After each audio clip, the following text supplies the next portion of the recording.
on a cet état d'esprit, on l'a inculqué parce que c'était un peu ce qui nous manquait au Maroc quand j'étais joueur, bien sûr, même quand j'y étais plus. D'ailleurs, on peut voir d'anciens joueurs qui se plaignent un peu de notre style de jeu. Si j'ai un message à leur envoyer, c'est un peu ça. Vous n'avez pas gagné, vous n'avez pas été loin parce que justement, vous n'avez rien compris à ce moment-là. Même moi, je n'avais rien compris à ce moment-là. Pour gagner, à un moment donné, il faut être solide, c'est comme ça. N'importe quelle équipe, le PSG, quand il gagne la Champions League, bien sûr qu'il joue au football, bien sûr que Luis Enrique, c'est le meilleur entraîneur. Bien sûr qu'ils ont des joueurs de talent, mais ils défendent tous ensemble. Ils ont tous faim, au pressing, ils travaillent tous.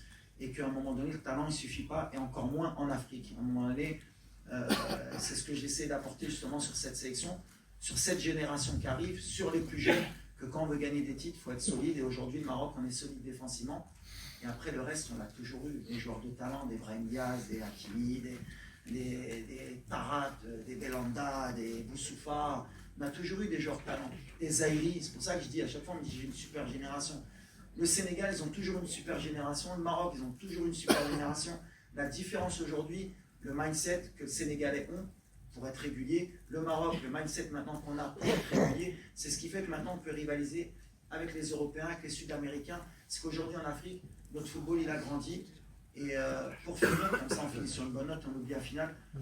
Je pense que si on est comme ça, prochaine Coupe du Monde, la 2026, il y aura plus de pays africains en quart et en demi. Coach Walid